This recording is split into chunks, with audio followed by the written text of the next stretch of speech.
Hello guys, আসসালামু আলাইকুম। আশা করি আপনারা সবাই ভালো আছেন। আল্লাহর রহমতে আমরাও অনেক অনেক ভালো আছি। আজ আমি গাজরের হালুয়া বানাবো। এই আমি বটিতে কুচি করে নিলাম।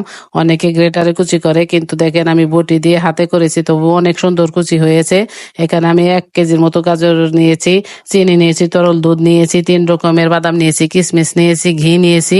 এগুলো দিয়ে আমি আজকে গাজরের হালুয়াটা বানাবো। গাজরের হালুয়া এসব দিয়ে অনেক মজা হয়, নিজের হাতে বানিয়ে খেলে তো সেটা 7 দ্বিগুণ এমনি বেড়ে যায়।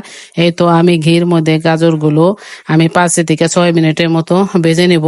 সুন্দর করে একটু জাল বাড়িয়ে হাই হিটে ভেজে নিলে গাজরটা অনেক শক্ত স্ট্রং থাকে।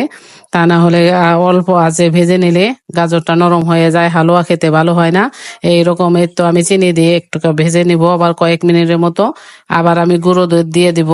এইভাবে গুঁড়ো দুধ দিয়ে ঘি দিয়ে এইভাবে গাজরের হালুয়া বানাইলে অনেক টেস্ট হয়, অনেক মজা। এভাবে আপনারা বাসায় রান্না করে খেয়ে দেখবেন, সত্যি আসলে অনেক মজা। আমি এভাবে খেয়ে থাকি। তো তরল দুধ দিয়ে দিলাম গাজরের মধ্যে। এখন এই হালুয়াটা আরো অনেক মজাদার হয়ে যাবে। এইভাবে আরো আমি 5 থেকে 7 মিনিটের মতো ভেজে নিব। ভেজে নিয়ে তারপরে আপনাদের সাথে আমার এই ভিডিওটা ভালো লাগলে লাইক কমেন্ট শেয়ার করে দিবেন, আর একটি সাবস্ক্রাইব করে দিবেন। এই তো আমার হালুয়াটা হয়ে গেছে। এখন আমি পাত্র থেকে নামিয়ে নিলাম। এখন আমি কিছু কিশমিশ, বাদাম এগুলো দিয়ে সাজিয়ে নিব। আপনারা ভালো থাকবেন, আমরাও আমাদের জন্য দোয়া করবেন। আল্লাহ হাফেজ।